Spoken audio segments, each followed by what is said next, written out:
Hi guys, ఇప్పుడు night 12 అవుతుంది. ఆషాఢ మాసం కదా, సో గోరింటాకు పెట్టుకుందాం అని చెప్పి తెప్పించుకున్నాను అనమాట.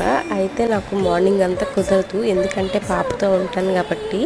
ఇప్పుడు అది పడుకుంది, అందుకని చెప్పి ఇప్పుడు పెట్టుకుందాం అని చెప్పి డిసైడ్ అయ్యాను. మా మమ్మీని ప్రతిరోజు అమ్మ నాకు గోరింటాకు కావాలి, పెట్టుకుంటాను అని అడిగితే ఫైనల్గా ఈ రోజుకి మా మమ్మీ అరేంజ్ చేసిందనమాట. ఎవ్రీ వన్ ఈజ్ స్లీపింగ్ ఇక్కడ, అందుకే నేను కొంచెం స్లోగా మాట్లాడుతున్నాను.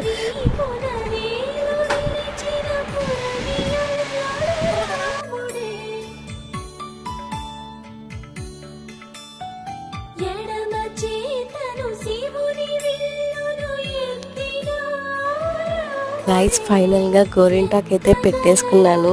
నాకు చాలా నచ్చింది. మళ్ళీ నేను దాన్ని ఎత్తుకోవడం అవన్నీ చేయాలి కాబట్టి ఒక హ్యాండ్కే పెట్టుకున్నాను అనమాట. అండ్ ఇంకోటి ఏంటంటే రేపు దానికి కూడా నేను గోరింటాకు పెట్టబోతున్నాను. Okay guys, bye, good night.